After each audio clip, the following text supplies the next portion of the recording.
දන්නව නේද බාම් වලින් මොකද කරන්නේ කියලා? එක එක නම් වලින් බාම් තියෙන්නේ. හරිද? ඒ බාම් වලින් කරන්නේ එක දෙයයි. හැමේ ගානවනේ. හැමේ ගාපු ගමන් හැමේ තියෙනවා වේදනා ප්‍රතිග්‍රාහක කියලා ස්නායු වගේක්. හරිද?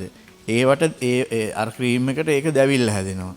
දැවිල්ල හැදිලා ඒක යවනවා කොහෙටද? මොළයට පණිවිඩේ. ඒ දැවිල්ල හින්දා රිදිල්ල යටපත් වෙනවා. දැන් දනවා. දන හින්දා රිදෙන්නේ නැහැ. එච්චරයි. ඒ දැවිල්ල ගතිය අඩු වෙනවත් එක්කම අහපව මොකක් පටන් ගන්නවද? රිදෙන්න පටන් ගන්නවා. එහෙම නැතුව කිසිම ක්‍රීම් එකකින් රිදිල්ලට හේතුව පාලනය කරන්නේ නැහැ. හරි. ඔළුව රිදෙනකොට ඔය බාම් එක අරන් මේ ටිකේ ගාගන්න. වඩා හොඳ ප්‍රතිඵල සඳහා නහයේ ඇහි ගාගන්න. එතකොට නහය දනවා, ඇහැ දනවා, නල්ල දනවා. කෝ ඔළුවේ කැක්කුම ඒක මතක නෑ දැන්.